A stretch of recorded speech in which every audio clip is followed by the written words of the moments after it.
Welcome to the Rooster Teeth podcast.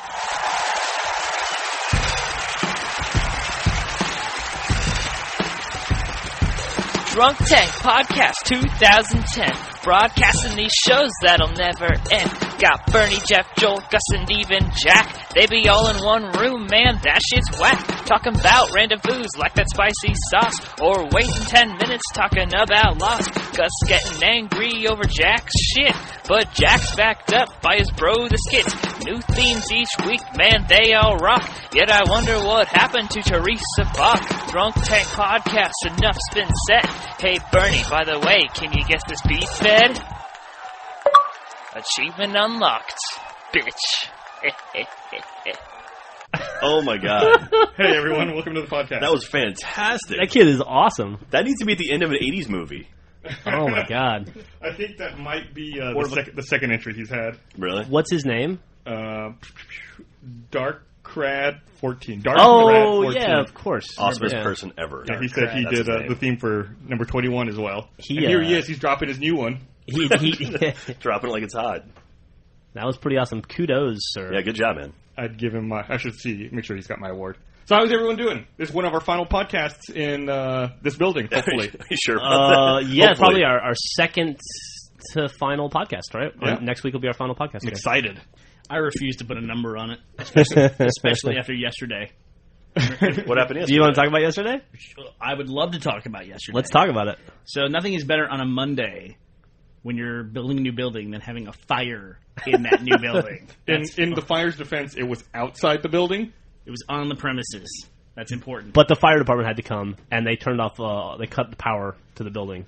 Right. Well, that's because the power cut itself, because the transformer on the pole, I guess it just exploded, and then it rained electric fire down onto the front lawn, which in August is not that nice. It's not green grass. It was kind of dry. Look at it like this, though. That is probably not going to happen to us twice, so at least we got it out of the way while we weren't there. Electric fire rain rarely strikes twice. Yeah, that's how the that's saying true. goes, right? Yeah. It's like, I've been playing StarCraft. I thought, what's the upgrade you need to electrify your fire? It makes me think of Tesla coils from Command & Conquer way back in the day. You have electricity and fire. Like if they could mix in like poison or ice at the same time, that'd be the ultimate power up for that transformer. But our transformer transformed into a raining fire death instead of a nice car or a jam box. But it was like a comedy of errors. Just what's the chance of something happening? Also, at that precise moment, the plumber was there finishing his job. He had shut off all the water to the building. Oh, no shit? I didn't hear that. So they're running around with fire hoses. That must have been like out of a cartoon. They turn on the fire hose and it just goes like, you know, a little bit of dust. A little dust comes pops out, yeah. Yeah, a fly. God, that's fucking crazy. And so they, thankfully, they ran inside and got the fire extinguishers, which we needed to pass our fire inspection. And so now we had to delay the fire inspection because we had a fire. Let me. Did they set up like a bucket brigade, it sounds like a Keystone Cop style? Yeah, it sounds like an episode of Three Stooges. Like running around, throw a bucket of confetti on it. They're like, ah. Let me ask you a question. Were the Harlem Globetrotters Is there? the bike rack okay? The bike rack is fine. Okay, good. And so is the Then we're good. ADA compliant kitchen countertop. Is also I think fine. the bike rack was first and foremost in everyone's concerns. Our prayers are with it. Thank you, Christ. And thank you, City of Austin, for really reminding nice us we bike needed rack. a bike rack. Well, in the city of Austin's defense, if we had had a wind farm for our electricity, as opposed to the city-provided electric. I was going to say, wait a minute, wasn't this their fucking fault anyway? It was. It was on what I heard a discussion on which it was determined it was on the city's side of the pole. Oh. I don't know what that means. But It means they foot the bill to fix it. It's probably right? way less expensive to fix than if it's on your side of the pole. do you have any illusions that if their exploding transformer, which we all agree was on their side of the pole, had caught the building on fire, that we would not still be responsible for the building? Well, that's why you have insurance, right? Right, that's why we have insurance. We do have insurance, right? Yeah. Okay. Yeah, it's called fire extinguishers. It's called moving fast. It's called hustle. But no, we have actually the way it works, if you really want to know, is during construction. There's insurance provided by the construction company, and then we also additionally have insurance on the property and the improvements, and the building is the improvement in this case. I see. Fascinating. It is fascinating. But long story short, bike rack's okay, building's okay. we're still moving sometime. Monday, not so good. I lost my Monday. Yeah. And thank you to Brandon, who stepped up while I was running around putting out fires. He stepped up and put the episode out, which was really nice. That is nice. Brendan's a good guy, despite all the shit we talk about him. No, I like him a lot, dude. What do we say about He's not listening Brandon? to this. Well, he's got less than stellar personal hygiene and, the things that we always talk about. Do you want to fabricate like any felonies or anything like that? that Brandon's done? I guess we should maybe take this time to recognize we have a special guest in here with us. We do. A We very have- quiet guest. What's up, guest? Jesse, you there? Yes, this is Jeskid, aka Guest. You're sitting right behind me. So I'm very shy. Well, I'm staring at. I'm in the dunce cat position. They put me against the wall, so I can't see anybody but these giant fighting robots on the wall. So I stare at them as if they're talking. It's a little odd. That's where Jack normally sits, but he freed himself this week. Yeah, he kind of got the prime spot where he can stare at everybody. I advanced to the floor. See, that's one of the things I'm going to look forward to moving out of this office about. Like, we're all crammed into a room where we've had to turn down the lights because it's so hot. There was actually a discussion before the podcast started. There's like an 80 decibel fan. It's literally a blower, and it was blowing on all of us. And Gus, who has to edit the podcast, said, "Let's just go ahead and leave it on. It's fine. You can barely hear it." We can run a filter on it. I can attest that no one in this room is currently getting a blowjob from that fan. It's terrible. Yeah, it's not our fluffer fan; it's our blower fan. It sucks. Why are you touching me, Jack? Because you're stepping on my cable. And why are you touching me, Jack? Because you're pulling. All right. Gus, have fun with that. Yeah, awesome. Yeah, you guys should have a visual fight.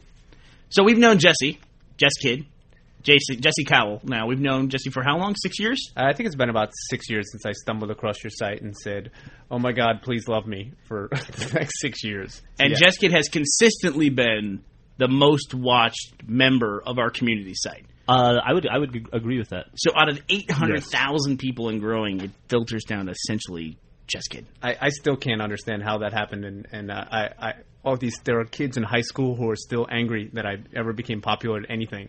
They thought I would always be the nerd that they pushed to the ground continuously every day. How dare you? That watch feature, when we implemented it on the site, was a pretty big deal. And that was essentially where you could get alerted anytime this user did anything, whenever they made a journal or whenever they made a new forum post. It wouldn't tell you every time it wouldn't make a thing every time they commented on a video or made a reply on a forum page, but it was basically, if you wanted to keep up with this person, you would watch them. Essentially like following on Twitter. Except 5 years earlier and patented. Oh, speaking of which, we actually did cross a milestone as a company. What did we? Oh, We now have a registered trademark. Oh, did we get our trademark? Rooster Teeth is officially registered, so now all of our TMs have to turn those little R's with the circles. Big ups, dude! Congratulations. What is it? That's been like a 4-year ordeal, right? Yeah, So if I scribble Rooster Teeth on a wall, is that like a trademark violation? it would be. It's an important part of the business economy in this country, is those two words put together, and that you understand what they mean. I know what they mean, but I'm not sure. Like, how does your value change with a trademark?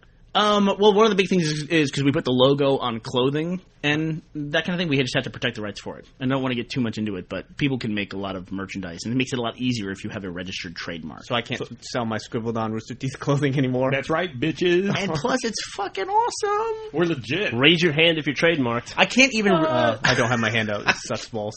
I don't even remember how the discussion started that we should do that. It just seemed like I think something. the discussion started a long time. I think it might have even predated the Buda office. It was season 2 we Yeah. started talking about. Well, we actually have been working on it for about 3 years. It takes a while because you have to answer protests from other people. Were there a lot of protests? There was a couple protests. Really? There was a couple people who protested our use of roosters on clothing. That was Really? a protest. Yeah. Why? How'd those protests go for them? I don't know why. Maybe they just didn't like roosters. They're going to be writing some, very well, you jealous motherfuckers. they're going to be writing some checks now. It's that's it's mainly just from people who want to avoid confusion, which makes sense. So anytime Foghorn Leghorn's on a T-shirt, that's our shit. No, right? that's not the way it works. It's very, very specific. Like, Ah. you have to turn in almost like architectural drawings of your logo and say, this is exactly what we want to do. Who drew that logo originally? It was actually a gentleman by the name of Ben McSweeney, Great dude. who is also, years later, the guy who then animated the Red versus Blue animated piece that we've shown some places. Which is on the Reconstruction DVD. To me, the crazy part of that story, Jesse, is how we met the guy. Because for the first 4 episodes of Red vs. Blue, maybe even 6, we had pictures of a rooster and a picture of teeth, like chattering teeth. Yeah. It was like a metal wind rooster chime kind of thing. It was a like wind vane. Vane, yeah. Yeah. Weather vane. Weather vane, that's what it is. Yeah. And so we had that, and then I thought, well, we can't keep if we're going to put this on a DVD, and it was clear we were going to at that time, I said, we can't use these pictures. We got to come up with our own logo. So I went out on the old forums, the PHPBB forums, and I found a user who had his own hand-drawn avatar. And so I said, hey, did you draw your avatar? He goes, yes, I did. I'm an artist. I said, would you mind drawing us a logo for Rooster Teeth? And I just want a rooster and teeth, just like it is now, but it needs to be drawn. And he said, sure. And I said, now charge appropriately because we're going to put this on DVDs and T-shirts and everything else. And so he did. And then 5 years later, we hired his company to do that animated piece. So it's weird the way things work out. And every once in a while we run into him, like at events or something, and he'll say, hey, can I please redraw that logo? There's a couple of imperfections that have been bothering me in it for the last 7 years, and I'll do it for free. I just don't want to look at it anymore. And we're like, absolutely not, sir. It kills him that it's not symmetrical. That's the one thing he always says. Like, it's not symmetrical if you redo it. No, it's totally fine. Looks great. And we run into that sometimes when we're trying to put the logo somewhere that's not quite symmetrical. Sure. But if you change one little thing about it, we would notice it and it would kill us. I always thought it was pretty cool that you guys would draw talent from your community, and obviously you did that with Luke McKay because he was drawing all kinds of Halo-inspired stuff early on, and several other people. And it just seems like such a good place to get talent from, like in your backyard, because you've sat with them for a couple of years. What's it like when you first meet the people from the site that you think are pretty talented? Is he interviewing us? I am. I'm curious. These are questions I've always wanted to ask, and now I have a good forum. I couldn't ask it over fucking lunch. You'd be like, "You douche! What are you asking me personal questions?" Shut up and eat for? your Chipotle. Yeah, now it's Especially if you did it in that voice, right? One of the best things about drawing people from the community like that is that they already understand the rest of the community and what the company does, I guess. Yeah, that's a good point. I remember back when... See, my fucking question is good, you cocksuckers. Please continue. We were in the gap between Blake and Matt and Ben. When we had that dead period where we were looking for a developer, we interviewed a ton of developers. And I say we, I mean mostly Bernie and Gus. Blake and Matt would be Corporate Green. Corporate Green, the CG guys from the first community site. And I remember you guys having to constantly try to explain to people what a community site was, what our site was, and people just couldn't get it. And it became very clear that we couldn't. It's very hard to work with people who don't understand our core business. The proposals we got back were so strange. Yeah, just bizarre. Well, when we launched the community site, if you think about it too, like back in time, it was before Facebook existed. And No.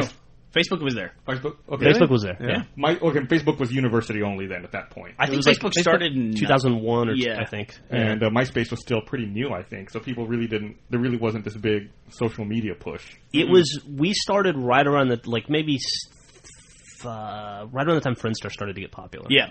Yep. I agree with that. But those other ones were there. They just weren't. I remember I was at a poker game and a guy told me, this MySpace thing, when we started to get big, he goes, I could code that site in about 5 seconds. It's just cold fusion. That's it. Yeah. And I said, well, that's not what people like about it. They don't go there because they really like the design. It's just everybody's on it. It's got gravity. It's interesting which ones took off because there used to be so many of them. What the fuck is Bebo? I still don't get that. I think Bebo's it's big in Europe, really popular in Europe. It's like that David Hasselhoff thing. Like, you just don't understand it, but it's big in Europe. When we were in the Netherlands, you and I, Bernie, last year... When we were in Amsterdam, I remember Norja, our excellent tour guide. I was talking to her about community sites, and she said nobody in that part of the world used MySpace or even knew what Facebook was. It was all Bebo. Bebo. Bebo is our... Or Bebo. Bebo's our Longhorn mascot. And then, of course, there's other weird ones like Orkut is in Brazil. Yeah, Orkut's really big in Brazil and nowhere else. Yeah, I think it's hard for us to say, and therefore we don't want to use it. Orkut. But I remember back in the day, it was like Friendster and like Makeout Club and Lipstick and Cigarettes. Were you on Makeout Club? Was there a Makeout Club? Yeah. Makeout Club, yeah. Who here's tried Match.com ever? Quiet? No, we were all married, I think. Yeah, I think we were all married. Oh, I've been married for the past 15 years. So we've all just used Adult Friend Finder. That's pretty much it. And Craigslist. And how is it that you guys always seem to know so much about the flashlight? I've always wanted to ask. Had one for a while. Well, let's not. We don't know. Allegedly, he told me he did. He was really excited about it. He told you. He didn't tell the podcast listeners. No, whatever. You used to take it on trips with him. Yeah, he used to brag about it. Listen, everything I told you is not open game for that microphone. Just so you know. Is it a flashlight? Is that like a flashlight that you basically put your dick in? Yeah, I don't know how to put it. Yeah, it's a very friendly flashlight. Yeah, it's like shaking hands a lot. I don't. A really thick. Said ultimately it wasn't worth it because it was too much cleanup. Oh, which is like the grossest thing to think about. Oh, all right. right. Chafing. All right. So- Everybody calm down. Yeah. Everybody just take it a little bit easy. I think we've just generated like $1,000 in clicks for Fleshlight, which is awesome. This episode brought to you by Fleshlight. No, let's not Please do no, that. God. No, no. There'll be a lot of cleaning needed after. It's disgusting. But we had a version of the site in there that we developed all the way up to beta, and that took, I think, 15 months, Gus? Am I right? It was close to a year and a half, I think. And we scrapped it. We just Threw the entire site away. Well, we just didn't throw it dumped it. away. It's in my locker. Yeah, it exists on a DVD in your locker. great point, Gus. You can come see it if you want. I'll let you log in. I can go hang out with it. Yeah, I have all the invoices archived too. That was painful. The scrapping that. It's really difficult to do. Cannot be afraid to do that. Sometimes when you start heading down a road, you just don't know until you're 6 or 7 months in that, oh shit, we're on the wrong road. Yeah. And then we tried to make it work for a while, and it was just bad. I remember that was Nathan's entire life for like a year. Was him in that big green spreadsheet that had the green and the yellow blocks The on it. bugs, yeah. Yeah. And then we went through it, and then we showed it to some of the higher-end users. Jess, did you ever see that intermediate site? I must have. I mean, so you switch from the PHP boards to the intermediate? No. It's when The 1.5 site? No, it was we had the current site in place, and we were going to switch to something new in an effort to just I think we keep it fresh. We showed it at RBBTO one year, maybe back in I heard about it. 06. Yeah, I heard about it. And I think I got a beta pass to it, and it looked like everything in the kitchen sink was in there, and I was That's confused. a great way to put it. Yeah. And I was like, this is fucking stupid, but I would never have said that to you because I was a lot nicer back then until I came met you in person and I realized that it would not offend you, I think. It would have been very helpful, and it would have saved us a lot of It was money. fucking stupid, and I'm like, these guys are they're throwing their careers down the toilets. No, I didn't say any of that or think it. But it was too much. And I really like the simplicity of the site now. I think it's still, in some ways, superior to Facebook.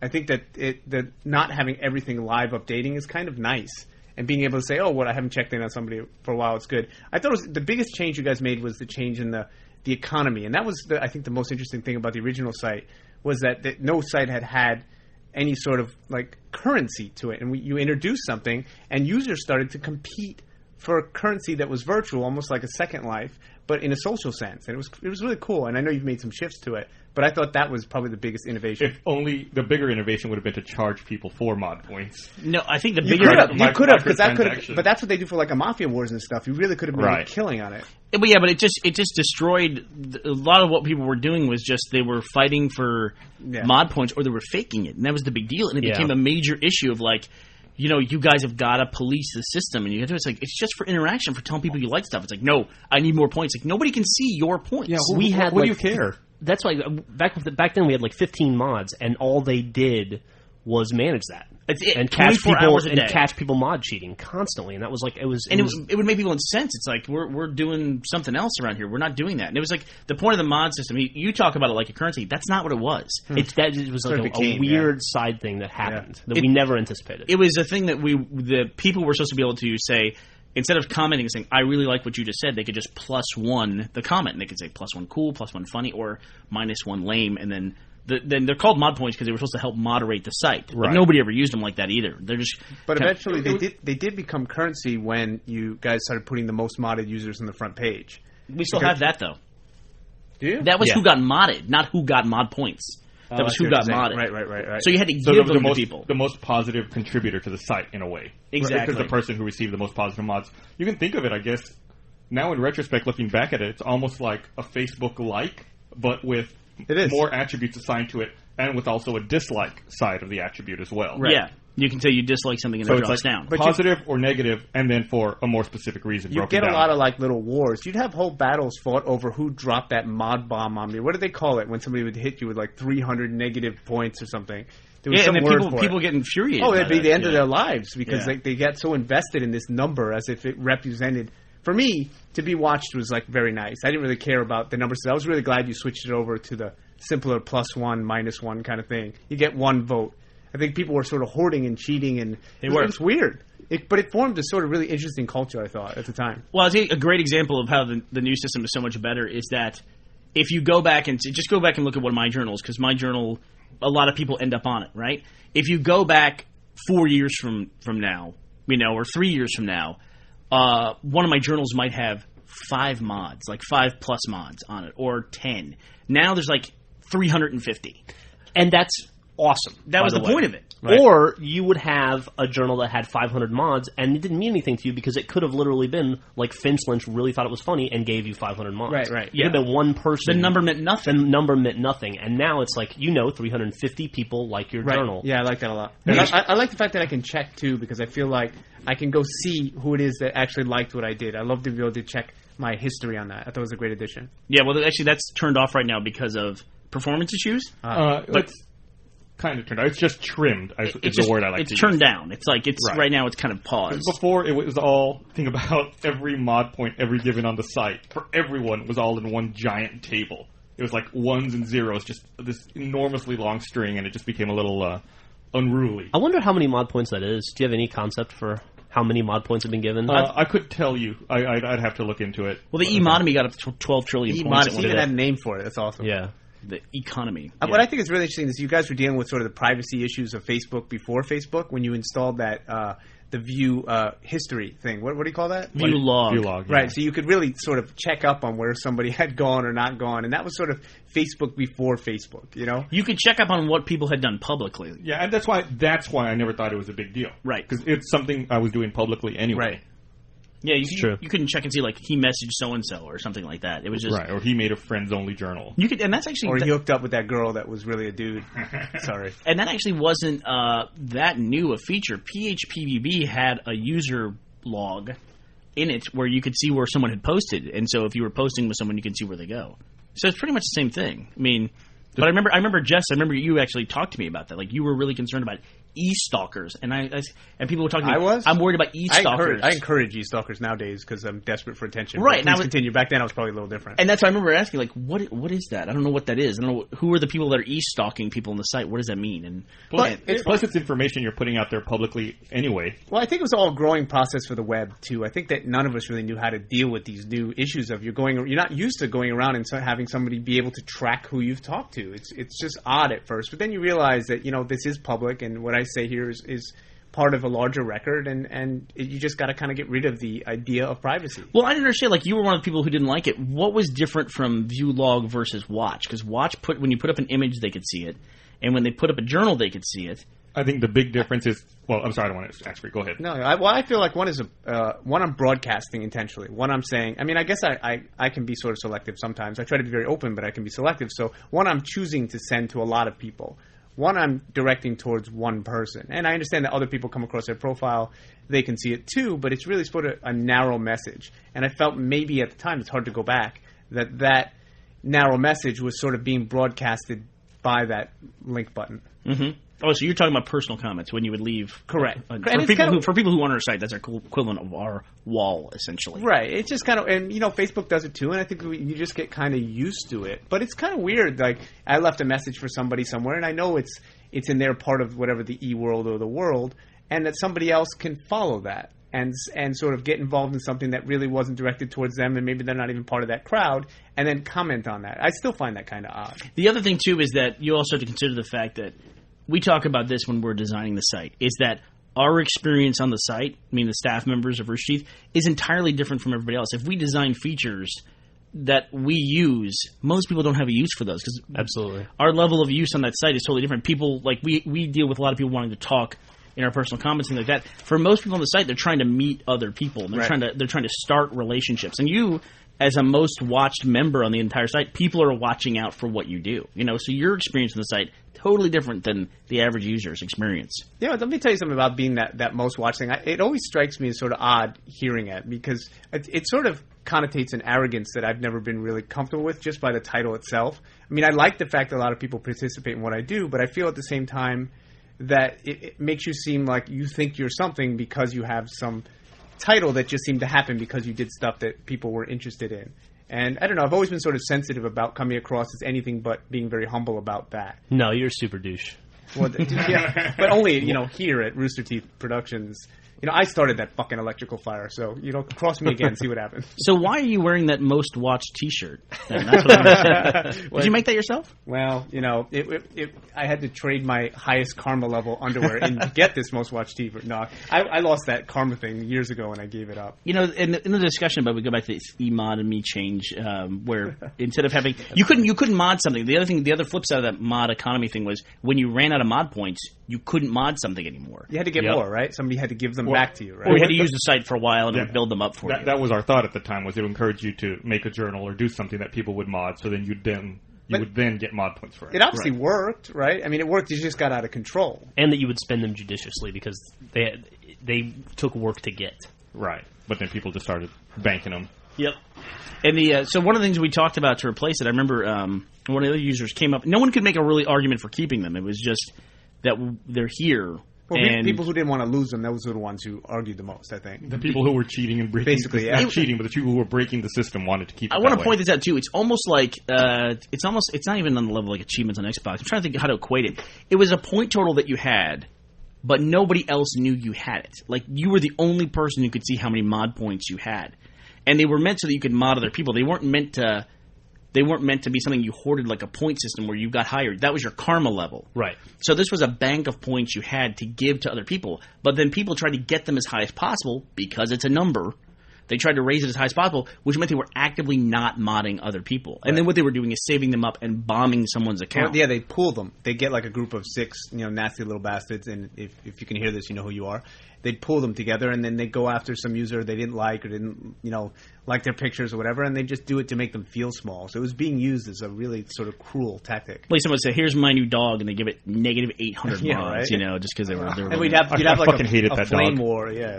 Dude, that dog was a douche. I hated that. One of the one argument I heard that was pro mod points that I liked was Invisible Pen said, if someone really made me laugh that day, I give them 5. And there's no point to it. I just felt like I was doing something more, and it was just for the lulls. And I will say that, like, when I would release something that I really cared about, and then somebody would just boost it to like 2,000 mod points, it felt really good. Because you knew that because you couldn't just say add 500, you had to do it one at a time. So you knew somebody sat at their computer for like an hour and a half saying, "Man, I really fucking love it." You could write a JavaScript So, to do but that. Doesn't it bother you just when you put something out and you get 2,000 mods, and you're like, who did this? Did one person do it, or did 2,000 people do it?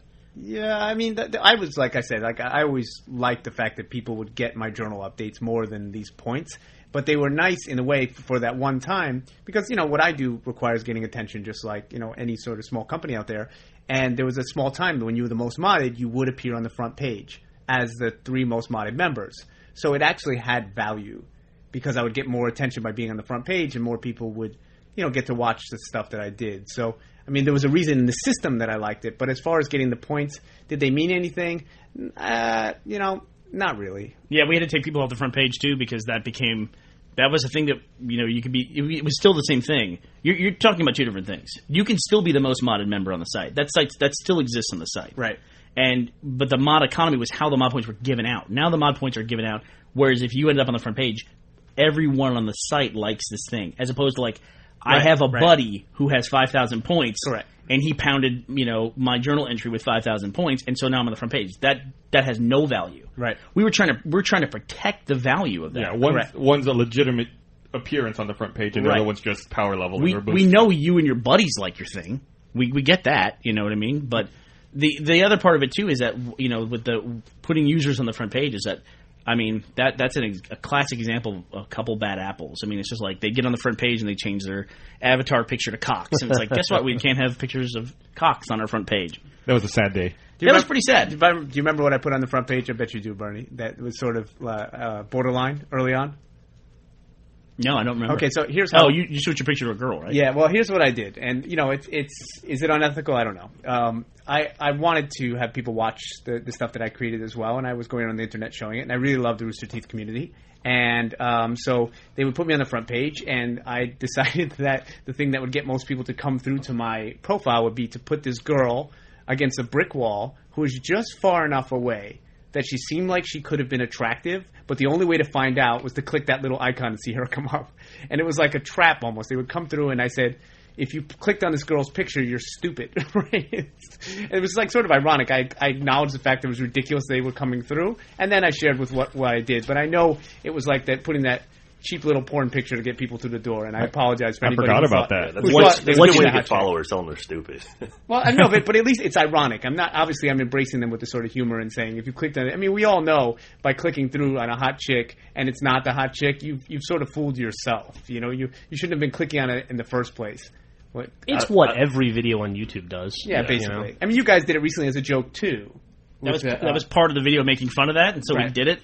And our comments are filled with people like mad at us, and it's like it's part of the video. It's a joke. That's the point. That's the point of it, is to point out how ridiculous it is. They were also mad about the YouTube annotations they could not turn off. Because we flooded it with annotations. Love it. We were making fun of all the stupid stuff that people do. I mean, that's what the purpose of the video was to do. I actually I made my new movie. I was working on it, and I saw this video saying all the stupid shit that people do, and I'm like, I do like 6 of the 10 things on that list. I was so ashamed. I really almost erased my hard drive. Did you upgrade from Windows Movie Maker? I didn't. I use iMovie, thank you. No, I don't use either. We're talking about the, what's it called? The How to make a successful online video? How to make a successful online, which in itself is funny, because people always make those videos. Like, how to make a successful online video. It's like, you made 2 videos. Why don't you make another video? Don't. Everybody goes into tutorial mode immediately. This one's the end-all, be-all. When is that going to be a For Dummies book? That's what I want to know. How to make a web video for dummies. Dude, I'm sure it is. It probably already is, yeah. I'm sure it is. Lonely Girl 15 for Dummies. Jesus. No offense, Lonely Girl. I think I've met her. No, I stood next to her. It was quite an honor. I say that with a lot of dry sarcasm. Oh, do you really? You want to air some grievances here? No, I don't those know guys her. are very quietly smart. Oh, I've actually met them. Dudes. I don't know the girl at all, but the dudes, I've met them both, I think, Miles and this other guy, and they're really smart, and they're very savvy, and they're actually pretty good filmmakers, so I take nothing from them. It's sort of the YouTube phenomena that gets me. You can kind of read between the lines on those guys, and I think they were making a ton of money. You know, it's funny you say always that. tell the guys who are, because they're the quiet. Because they're quiet, yeah. I saw an article on BusinessInsider.com this past week ranking people, like YouTube partners that they suspect make over $100,000 a year, and they try to run the numbers on these people, estimating a CPM and the number of views they get, and trying to estimate how much money. How funny was that?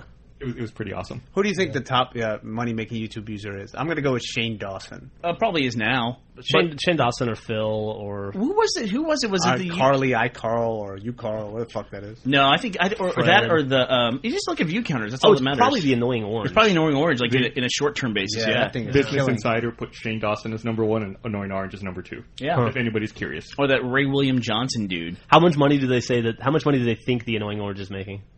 They think the Annoying Orange is making $288,000. So how do you guys... A year? We're in the Guinness Book of World Records for making... Come on. What was that? Whatever number they came up with. So how do you guys feel about videos like that? Business Insider's curious. not very inside. Yeah, Jesse, what do we think about videos like that? Our whole thing is, if it has a lot of views, they're doing something that people identify with. And everybody does something different. That's what's cool about the internet. And there's people who do really different stuff. Like, we'll work our ass off on a video for a week, or in some cases 3 or 4 months, and we'll put it out because that's what we do. We do narrative stuff. But then some guy will wake up in the morning, look at a camera, and he'll get twice the amount of views that we will. And he'll get it in 15 minutes, you know what I mean? Because of just 15 minutes of production time, of just talking into the camera and telling about his day. But what that guy does... It's a difficult skill. If everybody could do it, everybody would. What he does has value. No, and it appeals to an audience. It's obvious. People get so upset, like, we'll use the Annoying Orange as an example. People get so upset that an Annoying Orange video has 30 million views and their video has like 100,000, but at the same time, a movie like Kick-Ass makes 30 million and White Girls makes 90 million. Yeah. Right. You know, it's the exact same thing across entertainment. It's just appealing to a broader audience. Well, I don't have any issue with. I mean, I think it's different strokes for different folks, and you can't really take anything away. I think the annoying thing sometimes is when you see videos that are really one-offs, but in the end, it doesn't really benefit the creator anyway because nobody comes back for the second iteration of. And no offense to the guy out there, Chocolate Rain the sequel. It just doesn't happen. But I think Angry Orange, they consistently produce content that people seem to like. I'm always curious if they'll do it again with a different format. As creators, but I certainly don't take anything away from them. I'm always just curious how other companies feel about it. I think the most important thing is to recognize, for those people, is to recognize what your appeal is, right? and to honor that in a way. Like, I recognize why people are watching my video, and I'm gonna do what I do to meet that expectation. Like you said, the Chocolate Rain guy, Tezonde, right? Yeah, nice guy. Yeah, that guy, I have no idea who he is. He could be a fucking prick. I met him twice. He sounds like that in real life. I bet he does. But, here he does his song, and it's like, he is making a video. He is singing. So that's why he put it up. But people recognize something else in it. And he recognized what they liked about it. And he met that expectation. Like, he went on Jimmy Kimmel, and he did commercials and things like that. He kind of banked on the irony of the whole thing. That's smart. That's a good thing to do. We make fun of the David after the dentist guy. That guy was smart, and he paid for his kid's college. Yeah, he probably did. $150,000 he made. The video was out there. Is that what he made? $150,000? Yeah, it was $100,000 from YouTube, and I think in $50,000 from T-shirt sales, or reversed. I'm not sure. I went to the site and checked it out. And he seems like a smart, nice guy too. I hope that money goes to that kid. Well, I hope so too. You hope that, but it seems like because it's his kid and all that stuff. I mean, he did tape his kid drugged up and put on YouTube. But once that was done, he did take advantage of the situation. And there are going to be people, and I was probably one of them when I first saw it, said, man, this seems really exploitive of that kid. Right. But I'm not going to be there in 18 years when that kid's going to college going, hey, man, I like the fact you didn't exploit your kid. Let me kick in some money for his college. I'm not going to be there. So I guess in that sense... I wonder if you really did a search at like how many parents got their kids intentionally high to try to get those views. Oh, jeez. No. I don't think I'm just saying. God, that'd be terrible. Wasn't there that whole thing where that woman just got arrested because she put up photos of her 2-year-old daughter holding a bong? Yeah, that was in Florida. That's what I'm saying. Like, there are people... She wasn't just holding the bong. She was she had her face first in it. Face buried. That was someone in Houston, I think, called the cops in Florida and showed him that photo. It was an internet thing where, like, someone from a far-off land got someone arrested in another place. So the issue is really, though, like, and me and Jack talked about this, like, when you put people like Snooki and et cetera on a pedestal for doing, like, really crazy shit, what kind of precedent are you setting for everybody else to try to achieve the same sort of comical effect, to try to get the same sense of fame, which 10 million, are not going to get it and one is? What does that do as sort of like, to everyone, to society? I don't know that Snooki's on a pedestal, though. I think that we've realized in the last 20 years, with the way television's gone, that America is totally okay with pointing and laughing at people. Yes. And you can probably do okay to be pointed at and laughed at if that's what you want to do. Right. I mean, the guy's going to make, we just read today, the Situation guy's going to make $5 million this year, make more than like a lot of major stars. What's going to, sorry? The Situation, the guy one with of the abs. guys from Jersey Shore. He's the other guy, yeah. So he's going to make $5 million this year, and he's going to make more than, Scarlett Johansson and a lot of like, top celebrities. So what does this say as far as like putting a precedent out there for people who are trying to make content? It's just like it says hit the gym. Get those abs. I want to be the calf guy. I want to be the guy that has like awesome calves. I don't know what I'd call it, the lower situation or something. I think it's buy lottery tickets, right? Yeah, because lottery tickets. That's the same thing. I mean, it's like, maybe he'll do something with it, and that's a really good success story. But I mean, chances are he's just a guy who embodies something that's in the culture at that time. I'll tell you what he'll do with it. He'll put out a music album at some point, and he will do appearances at parties for like $40,000, and he'll MC places, and he'll have a great life and be happy as hell doing that for the rest of his life. Then the sex tape. Yeah, and the sex tape. Yeah, and maybe 3 years from now he'll have a sex tape, and nobody will remember him in 10 years, but it won't matter because he'll be living in a mansion. Because he'll be remembering the fucking money he still has. Yeah. It's a niche thing. Like, I go to the grocery store and I look at these gossip magazines. There's a lot of times I'm like, who the fuck are these people? Yeah. Reality TV shows have really fucked that up. Yep. You either can see Jennifer Aniston or somebody you don't recognize. That's who's on the cover of every gossip magazine. Like The Situation. I didn't know who that Heidi and Spencer were. I just didn't know who the fuck they were. And now she has a sex tape coming out. Like, the thing that's crazy about that Jersey Shore, it's so popular that it's beating primetime network shows now. Is it really? MTV. Yeah, it's like supposedly the first time or one of the first times that a basic cable show has competed with network television. Wow, I hadn't heard that. And it's trouncing it. I mean, how far are we? You guys see the movie Idiocracy? Yeah. Right. Yeah. So how far are we away from that, where like a guy getting kicked in the balls over and over and over is like entertainment? Oh, you mean America's Funniest Home Videos? I mean, yeah, it's been going on for 21 years, right? Dude, I just discovered Wipeout. I can't stop watching it. It's just people getting hit in the head with foam. That's because you got Hulu Plus, right? I got Hulu Plus. The pickings are slim, so you gotta take what you can get. Angry Birds fucked me, so now I gotta find something else to do in the bathroom. Have you seen Ninja Warrior? Wait, what happened to Angry Birds? I upgraded. They had therapy. Now they're just disgruntled birds. I plugged my iPhone into my laptop and backed it up, and then upgraded the new OS. And I lost my Angry Birds save file somehow. I even restored from backup, and it's just gone. What? I had one level left to 3-star in the entire game out of like 250 levels, and it's gone. And I have 3 stars and everything, and I'm just going to show it off and endlessly here. Do you normally sync to your laptop, or do you normally sync to another computer? I normally sync to another computer, but I made a backup before, just in case. I just want to say, for the record, PCs don't work. That's sarcasm, because that was Mac fail. It was Mac fail. Oh, I see what you're saying. He's balancing it for us? It sucked. Yeah, that sucks. But whatever. Are you going to go back and re-3-star everything? No, there's no way. You can't waste the time on that. There's no way. That's way too. It was a waste of time the first time, yeah. But you did it because you felt the need to see those 3 stars and get that stupid golden egg. But now, I wouldn't do it either. I was one level away from having all 14 golden eggs. What is a golden egg? It's like an Easter egg in the game. Yeah. And you got to find little golden eggs that are hidden around inside of Angry Birds. And they never peel, but you get the sense that there's chocolate in those golden eggs, don't you? You actually do. Well, there's got to be, right?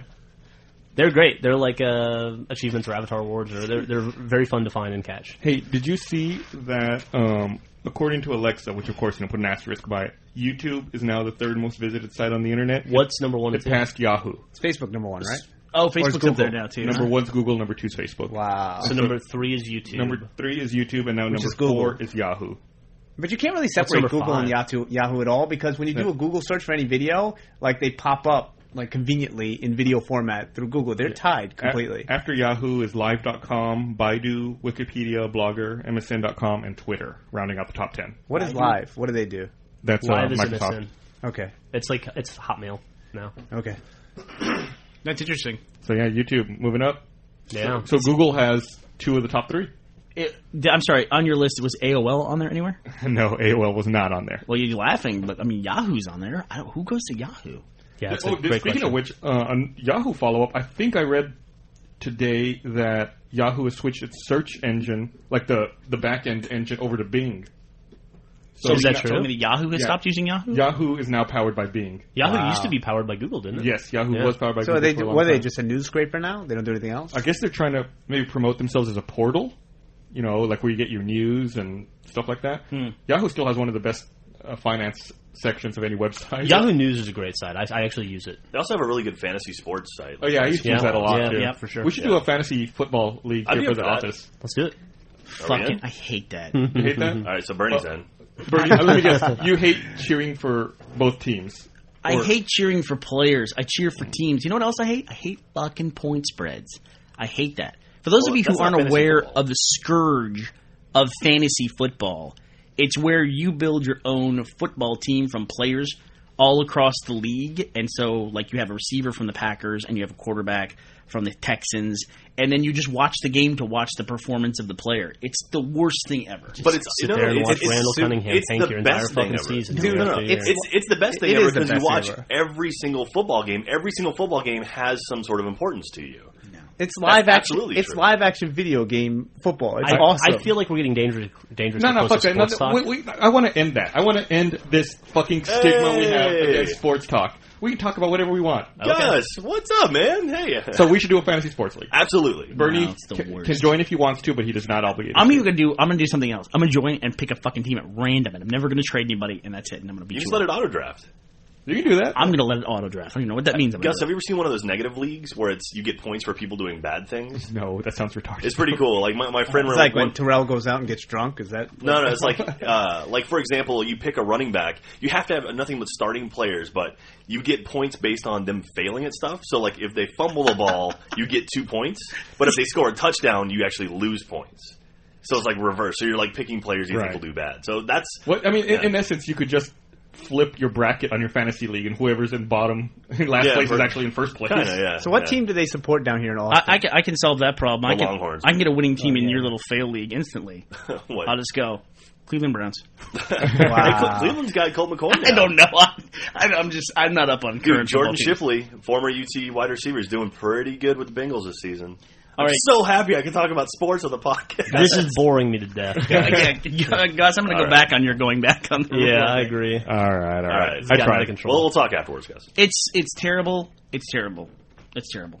It's like you should enjoy it for what it is, football or whatever sport you watch. Watch it because you watch it. You're with your friends, drink a beer, have some popcorn. Don't fucking get out a chart. I always liked the Australian name for American football. Like, in Europe and everything, they call it American football. In Australia, they call American football gridiron.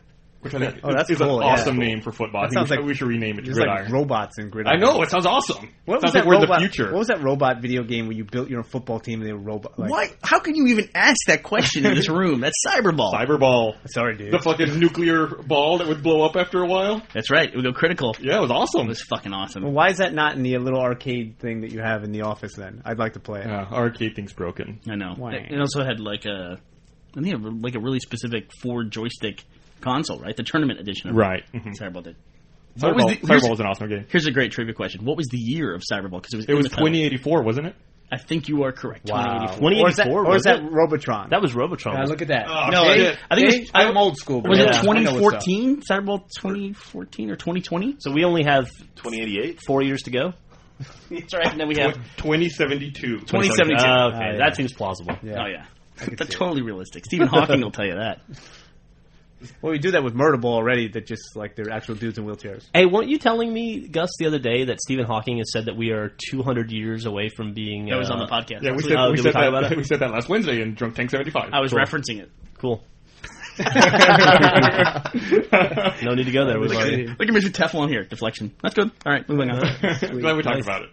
So, yesterday, after putting out the fire at the new building, another thing that I tried to do was, because the power went out, they decided to change up the projects in the order they were going to work on them.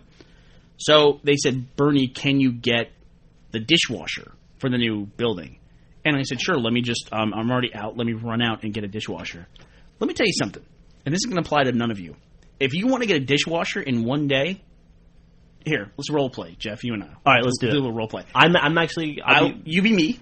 All right, I'm Bernie. And I will be all the appliances stores in the city of Austin. Okay. And you want to get a dishwasher today. Hello, sir, how can I help you?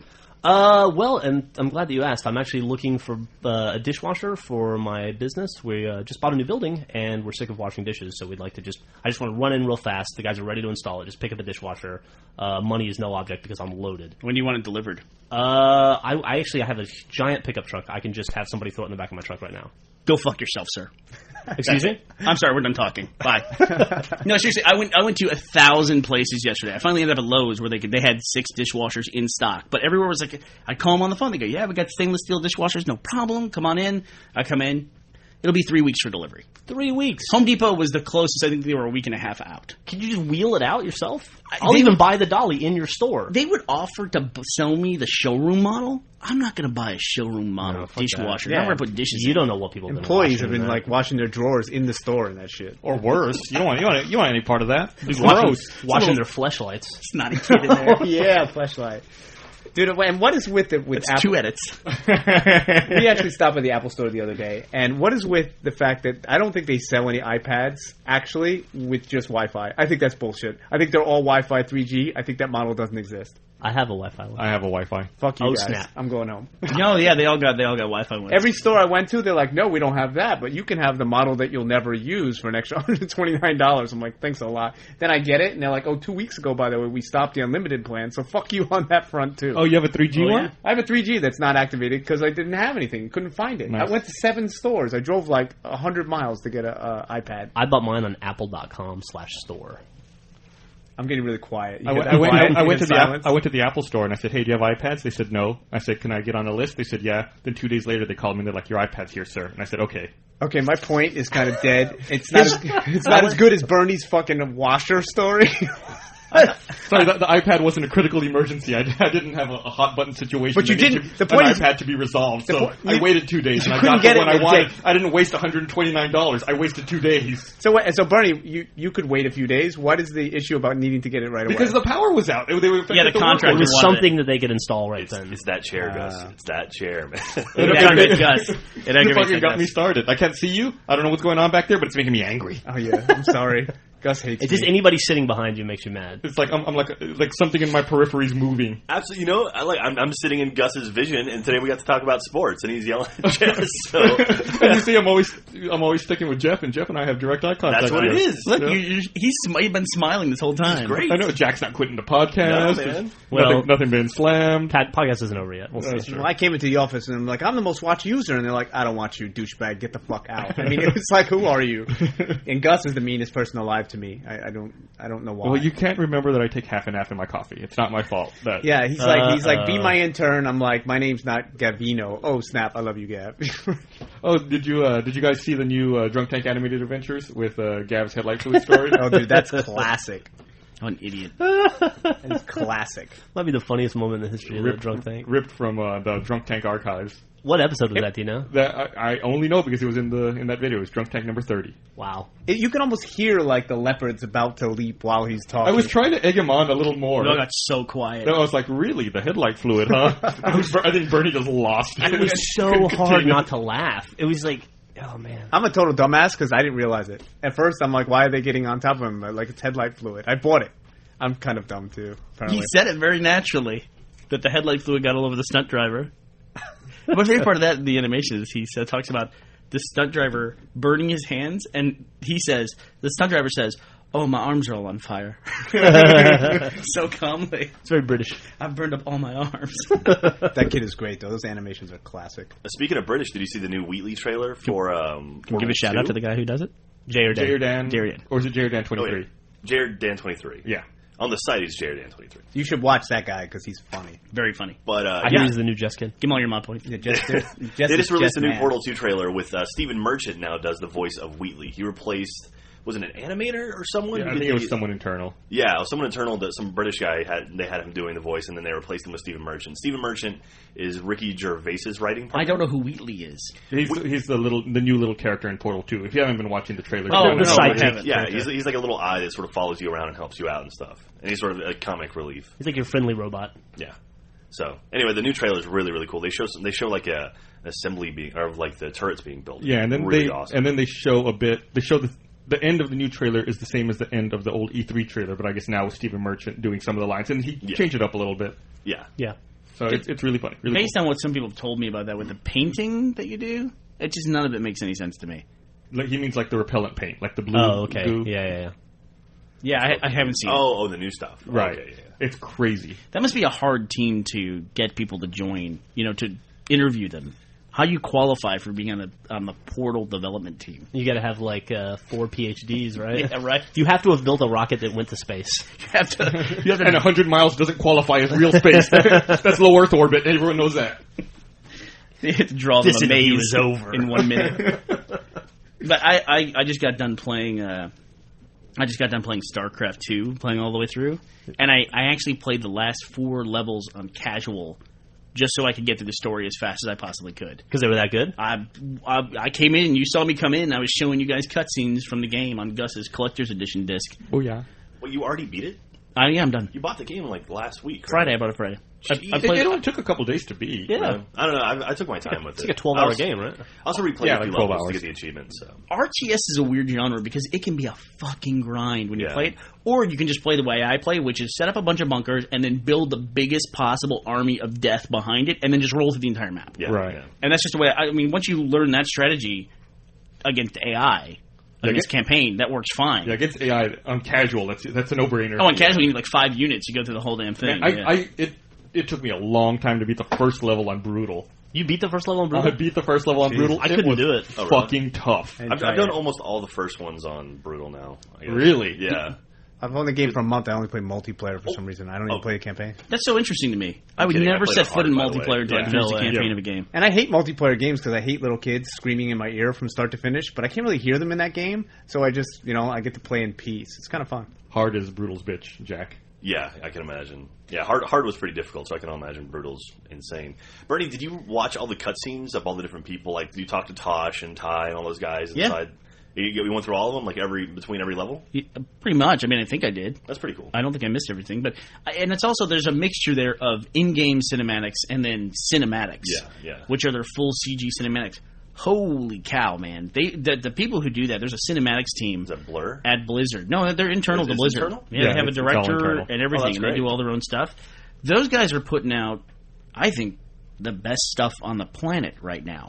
I would rather watch a Blizzard cinematic than watch a Pixar short. Dude, I watched that Betrayal level you were showing at your desk. The one with the Kerrigan flashback. Flashback. It's unbelievable. Was gripping. Well, so good. If we were looking at the collector's edition DVD, and I think if you watch all the cinematic cutscenes end to end, it's about an hour and 20 minutes of cinematic. So it's a movie. It's almost a movie. Well, I mean, it's a short movie. They sold, 11 million copies so far. It's probably going to be a lot more. Obviously, the World of Warcraft. I mean, isn't that like a $50 or $60 a pop, like $600 million? So it's not like they're short on funds to hire talent. They're becoming the sort of new movie studios. It's interesting. Yeah, but it's groundbreaking to me. Yeah, and it's a 12-year development cycle. That's awesome. Like the way Kerrigan looks in that, and the writing is great too. But the way Kerrigan looks in that cinematic, to me, that's as good as I want it to look. Does that make sense? Yeah, absolutely. Yeah. And Kerrigan, that character, she's one of the main characters in StarCraft. She had a great storyline in there, and she's probably the best version of that girl, that tough girl. Right. So many people try the tough girl thing, and it just like comes across as, she's perfect. Note for note, that's probably one of my favorite characters in anything is Kerrigan. I looked up the voice actress who played Kerrigan in StarCraft 2, and it's Tricia Helfer. Yeah. Who was that? I did not know that. She was Six from Battlestar Galactica. Oh, wow. She was in ODST as well. Mm-hmm. Dare, I think she was. Yeah. I had to look it up because I was thinking for a second it might be Jen Taylor. I knew that I knew the voice. I just didn't know how I knew the voice. Jen Taylor does a lot of work. Obviously, Tricia Helfer didn't do the original StarCraft. I don't know who was Kerrigan's voice then. Do you think it was Nolan North? She also did some stuff in C&C, right? So do you guys think? Yeah, she did. She did. Mm-hmm. Do you think that the actors will get eventually in time enough sort of credit for doing things like this? Because I think for a long time it's been looked down upon when an actor would do like a wing commander back in the days. That was like slumming it, And it seems like as this. I don't think it's like that at all anymore. Yeah, I'm saying it's changing. I'm saying definitely. So you think that they'll get the same sort of like street cred that they do from like a major Hollywood release soon?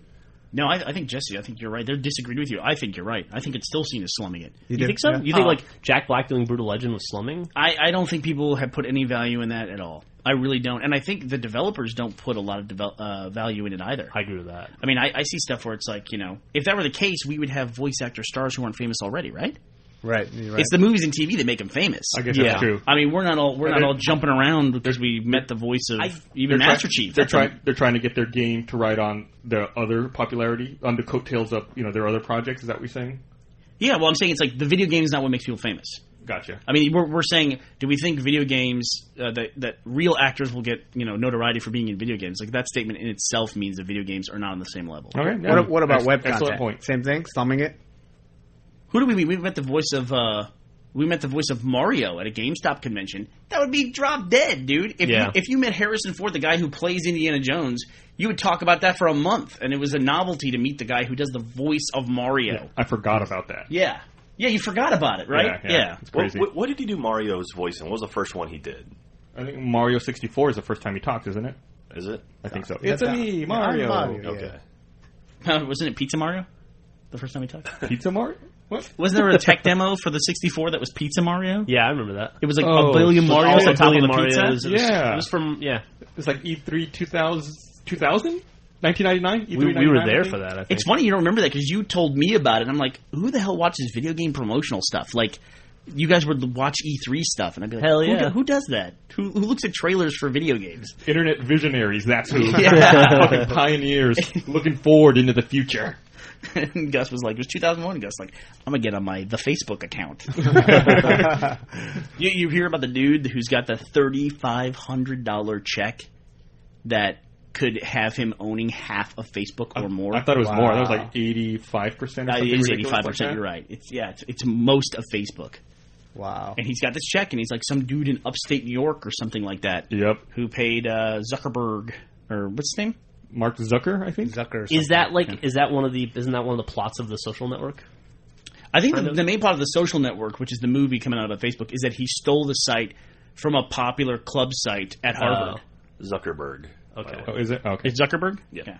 Mark Zuckerberg. I really felt oddly like racist or something there. I was like, should I stick a berg on the end of the guy's name? Mark Zuckerberg owns 24% of the company. Who does? Mark Zuckerberg. He doesn't own that company? Well, he's the largest stakeholder of it. But he's the dude. He's probably leveraged so much venture capital to get it going. Yeah. I'm sure other people have slices of that pie now, too. Pretty sure, yeah.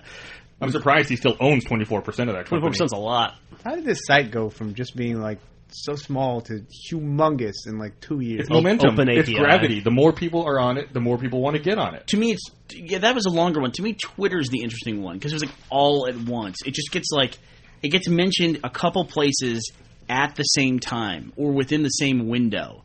And that's just enough spark. You know what I mean? Like the turning point for that technology was Ashton Kutcher, which is unbelievable. Well, the thing for Facebook where it hit like critical mass was they opened up their API, which nobody had really done at that point, and they let anybody develop apps for it, and people just went nuts for it. I got to say real quick that 24% figures from 2007, December of 2007. So that probably has changed. Could be old, yeah. Is it? Do you think he now owns less or owns more? I would say. I'd say owns more. There's a dude in upstate New York who says he owns much less. Yeah. Well, how do you undo VC funding if this guy owns 85%? Does he own 85% of Mark Zuckerberg's percentage? Or does he own 85% across the board? Yeah, my thought would be, since he got in so early, he owns 85%, and then any of the VC percentage comes out of the 15% that was left over to Mark Zuckerberg. So instead of owning 20% of the company, they own 20% of 15%. So is this 3%? Is this something that's going to go to court? Then? It is in court. It's in court. Yeah. Yeah. I wish I could get in my DeLorean and go back and give this guy a check for $200. Dude, I saw a DeLorean the other day downtown. Yeah. Driving around, it was just parked in next to somebody's house. Those Really? things weigh like Awesome. 12,000 pounds, don't they? Silver DeLorean. Yeah, they were pretty just like heavy. in the movie. Yeah, but 6 of it's cocaine. Do you think anyone will get that reference? Probably not. The DeLorean went out of business because they were hiding cocaine in the production cars, correct? Yes. Yes. Now, how did they get out? They let a car off and somebody bought it filled with cocaine?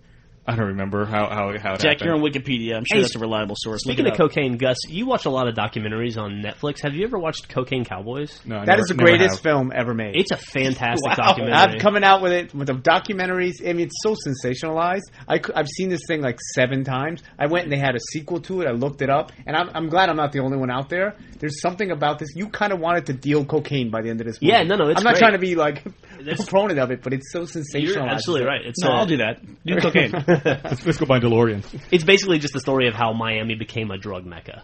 And how, until the drug scene in the 70s started, it literally was it really was for old retired people. Is it? And there was no property value down there. Nobody went the down there. characters, like this lady who's like the godmother. Oh, she's amazing. Oh, what a character! Like this woman who had everybody killed. She was merciless. I mean, she's better than Scarface. Is it on Netflix streaming? Yeah, it's on Netflix streaming. I watched it just on a whim the other night. It Sounds awesome. Check it out. He's right. It's very sensational too. Yeah. So it plays up to that. And it's fun. Well, it's all about these guys who get in over their heads, and they're so honest about what happened to them. And they're talking about, I was buying buildings. I didn't even know what to do with it. When I that had dude money was in the like, backyard. I had $50 million in property and $50 million in my checking account. Jesus. And And you're you know, like, and the this most is like 85, and he had it all from cocaine. crazy. And what's really crazy about it is that they say that Miami would not be where it is now as a city without that cocaine money. Yeah, that's a big part of it too. They right? funded all the development was the drugs. Yeah, So the skyline is like bought by cocaine. So we can thank cocaine for Bad Boys 2. absolutely. Yes, I think that's proper. Thank you, cocaine. You were just in Miami. How recently? A year ago. About a year? See, I spent a lot of time. I'm from New York, so my grandparents retired to Miami, and That's a first. I know, right? They were really pioneers. And so when I was going down there in like the mid '90s or in the '80s, it was that way where everything was either built in the '50s, like tiki bars, where you'd expect to see Frank Sinatra, A lot of Art Deco shit on the marquee, and then it was built in the '80s, like Seafoam Green and Flamingo Pink or whatever that is. You know? And so was it still like that at all? Or There's all those buildings are still there, but now there's like the third tier, which is like sleek modern stuff. the stuff they advertise in airline magazines? Exactly. Yeah. Celebrated living, an American way. You're right. I love celebrated living. It's like the 10 blessed places to get a massage in Africa. Celebrated living is the first-class cabin magazine on American Airlines. It's awesome. Wow. It's like, would you like to buy an island off of the Dominican Republic? If you there are several options. If you're in Chicago and want a $400 steak, we've got you covered. Yeah, that's essentially the top 5 $400 steakhouses you've never heard of. Yeah, or the top 10 plastic surgeons in America. It's all like the top 10 this, the top 10 that of the world, then of North America, of stuff you'll never use. Yeah, you know, awesome. Top 10 plastic surgeon, top 10 golf courses on the top of mountains. And in those gadget sections of those magazines where you can buy like the paperclip that heats up or whatever the fuck it does. That's Air Mall. Air Mall. So in Air Mall, Sky Mall. No matter how many times I read this thing, it's probably the same items every single time. I think of it as like brand new inventions every time I go through it. I'm amazed. I won't spend a damn dollar, but I'm always like, I want that, and I want that. That fucking Sky Mall is a cash machine for those people. Yeah, they're making those companies make so much money. It's like sharper image in the air. It is. It's exactly what it is. Dude, yeah. I want a hot dog toaster. That's all I gotta say. I see that in every freaking magazine. They're innovative too. I saw that they recently have unveiled in Sky Mall. They've unveiled a way where you can buy stuff from your mobile phone. It's crazy.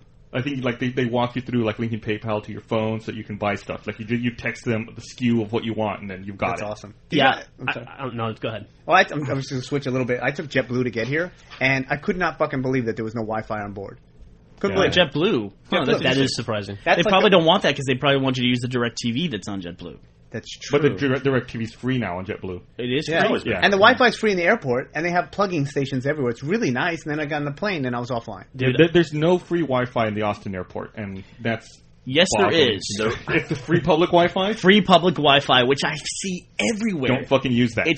Fucking use that. It's the little computer icon that says free public Wi-Fi. What is that? Just take your credit card and put it on your forehead. It's a fucking honeypot. What you do is, like me, you see I got my laptop here, right? Yeah. I'll take it, I'll connect it to the internet, and then I'll reshare that network connection I have, and I'll call it free public Wi-Fi. So whoever connects to free public Wi-Fi is using the internet through my laptop. So I'm capturing all the data. Everything you're doing on the internet is going through my laptop. Wow. So I just write it all to my disk. Then I come 2 or 3 days later, pick up my laptop, take it home, and just look. Like, what did you log into? What are your usernames? What are your passwords? In this scenario, yeah, you're not technically doing that. Yeah. Whoa. Yeah, I hope you are. It sounds you awesome. As a person, are not doing it. No, I am not doing it. I'm just giving you an example. Or even better, you don't care about picking up the laptop. You just leave it there. It's a loss. And you just have it sending the data to a server somewhere else, and you just read it at But that's what I've been logging in at the office here, free public Wi-Fi. Kill you. Have you? Something called Gus's honeypot. GusNet. It's the fucking worst. So let me ask you a question about that. So if I get on a web page, everything I send goes through many computers to get where I'm going. Mm-hmm. Everything I do. So if I get on a web page and I see that little lock, is there any idea that is actually encrypted between me and the website and all the computers in between don't know what the hell's going on? If you check, yes, with an asterisk. If you check the security certificate and the certificate signed by a valid signer that you trust, then yes. Okay. There's a big problem right now where there's a lot of companies selling the security certificates that are pretty shady, and you don't know whether or not they're actually secure. So there's really only a couple of signers you should trust, like VeriSign, Thought. Free public Wi-Fi? Not free public Wi-Fi. VeriSign and Thought are the only two I can think of off the top of my head. Fleshlight.com. But it's crazy. You should be safe, though. Most banking sites, if you click on the lock, it'll tell you like who signed the certificate, where it's valid from, where it's valid to, and who you're really communicating with. Okay, here's what I'm picking up from that. When you say yes with an asterisk means no. No. Yeah. That's what that means, right? It's actually no. It's actually no with an asterisk. I said it backwards. So what do you do for your Wi-Fi when you're traveling, Gus? I avoid using it like the fucking plague. Yeah, we have a funny story about hotel internet where somebody was sharing their iTunes library. Somebody famous, and it was at a convention, and they were in the same hotel on the same network, and you can browse their iTunes library, which was filled with a bunch of rape porn. What? Yeah. And it was although that would be a funny prank to put the famous person's name who you know is staying in the hotel. Just share your computer as that name. Yeah. And just defame them. That would be really easy, and everybody would fall for it, right? Hell yeah. Hotel internet's the only time I've ever been scared about getting my stuff stolen, like logging into a site that I thought was, the Wi-Fi for the hotel and was wrong. I was in Seattle for PAX, and I logged in, it was like Hotel Wireless, and it was like, all right, put in your name, your credit card number, I did it, and it was like, that may have been bad. And then I plugged into the local network, the actual like hardwire plug-in, and it was completely different. And I was like, oh shit. Yeah, if I immediately called my bank and I was like, keep an eye on my account. Yeah, if I'm gonna Keep an eye on my account. What bank do you have? if I'm gonna use the internet at a hotel, I always make sure to look at the can you walk literature my they dog have out. later Yeah. if you don't It's want like, to? you know, who's the company, and if it's not out there, I'll call the front desk and be like, which network am I supposed to connect to? Yeah. Or, you know, is there a plug in my room? That way they can tell me which is theirs. Hello, thank you for calling back America. Hi, it's Jack. Sup, Jack? Hey, man, can you watch my account? You got it, bro. See ya. Click. Don't worry, bud. We got your back. We at the new office, we'll have the ability to set up VPN connections. So if you do connect anywhere in the world, you can tunnel back to our office internet and have a secure point-to-point connection from wherever you're connecting to the office, which is, of course, you have to trust me and trust our network at the office, which is then secure. That's a big leap. I trust you. I don't even I'll catch you, baby. I I'll never don't even let you down. understand it, but okay. I believe it. It's a dangerous world. I had a conversation one time. I actually went to Vegas to. I met up with the guy who runs FARC. Drew was there, and we were in Vegas at the same time. And so I met up with him, and I forget we were at a table, and the dealer was shuffling, and so I pulled out my cell phone, and Drew, without even like picking his head up, he goes, "Don't want to use that." I go, "Oh, can't use it at the table." He goes, "DEF CON is here this week." Which is the hacker convention. Uh-huh. Oh, and shit. one of the things they do at that convention is they just love to, in the city, try to pull out as much personal information they can from people's laptops in the city who are also tourists, and they post them up on the wall of shame. They had a DEF CON this year. They had a presentation called "How I Met Your Girlfriend," Oh, God. where they gave a demonstration showing how using publicly available information and Google Street View cars and everything, how they could track where anyone lived. So it's like, they'd pick a person, and they showed a proof of concept, like they pick someone, and they're like, okay, this is your girlfriend, blah, blah, blah. She lives here. I think that's how Batman caught the Joker in The Dark Knight. Apparently, when there was that controversy about Google Street View cars also collecting Wi-Fi data, Right. part of that data they were collecting was the MAC address of the computer, of those open wireless networks. The only true unique identifier. Right, so they found a way to get that data and then backwards map people's connections. They backtraced it? Yeah, they backtraced it. Consequences were never the same. Called the cyber police. And they were able to find people. It's a very limited scope that they can do this in, but they can do it to an extent. I love it. I love that. It's actually that. There's some guy going, backtrace that. Enhance. Enhance. Did you see the video from the Black Hat conference? I guess a few years ago, where someone in the room was actually a reporter, and they figured it out, and then they called out this. I think it was a woman. They called out this woman in front of everyone in the middle of the convention. Like they had it was in one of the big, like imagine like Gabe and Tycho in one of their panels, like one of the 5,000 people panels, and pointing someone out and basically saying everyone go after that person right there. And the person, of course, walked away in shame. Yeah, I saw that. Wow. So it was pretty great. I was wrong, by the way. The How I Met Your Girlfriend exploit or demonstration was given at Black Hat, not at DEF CON. Okay. But very similar. Yeah. They have a hacking for dummies at Borders Bookstore. Do they really? I'm serious. Me and Yeah, Jack we walked spotted past. It'd be great if the first page was like entering in your personal information and sending it in. Write your credit card on this page. See, I'm actually nervous. I was going to make a joke about how did they identify her. They saw she was a girl. But I'm now scared for my bank account. It's like, wait a minute, that's not a kilt. Awesome. Did you see the guy who did the what is it, Social Security blocker thing that would post his own Social Security number? Got his identity stolen like 4 times. 12 times. It was 12 times. 12 times. I think he had to pay a fine to a regulatory organization because a false advertising. Yep. I think is what Yeah, they said. that's great. Because he's the victim of a crime he had to pay? Because he published as a part of the promotion, he would publish his Social Security number and say, it's impossible for you to steal my Social Security number, here it is. And it had been stolen 12 it had been times, stolen and 12 he had lost times. money. Yeah. But they would never talk about that. Wow. Yeah. LifeLock. Yeah. It'll be in the link dump. And one of the guys who stole it was Justin Bieber, right? Not the story from last week? Justin Bieber denial of service. Yeah, exactly. We didn't talk about that in the podcast, did we? Yeah, I think we said we didn't have a problem with Justin Bieber. I think is essentially what it came down to. Stand-up guy. And anyway, we should probably wrap this up before we go too much longer. We've got a lot going on our plate today. Okie dokie. Anything else? Oh, don't forget, Red vs. Blue Revelation DVD, September 14th, along with The Recollection. Available in fine stores everywhere. We're also going to PAX next weekend. We didn't talk about that. Pre-order now. We'll cover it next podcast, but we'll be there. Our panel is Friday, which I think is September 2nd? 3rd? Yeah. At 1 p.m. Yeah. We have a In lot the of main stuff theater. to show. A lot of stuff to show. And And keep the in mind, reason... the main theater is a separate building this year. It's not in the same theater it's been in the last 4 or 5 years. Is it really? Yeah. Yeah. It's off-site. It's a 5-minute walk from the convention center. So they moved the main theater? Yes. Yeah. That's fucking lame. I mean, hey. Really? But it's a great block that we're in, though. It's opening, keynote, Panarcade Q&A, and then us. So We're very proud to be War there. Inspector. Yeah. So don't ever walk back to the convention center. Just hang out there. Just spend the first few hours of convention at the main theater. Yeah. And then come see us at the booth afterwards, booth 571. Yeah. That's really I bet a lot of interesting. people are going to do that, actually. They're going to pull the Comic-Con thing where you just kind of stay there. Ugh. Gross. All right. Well, thanks for listening, everyone. Bring it on. Thank suckers. you.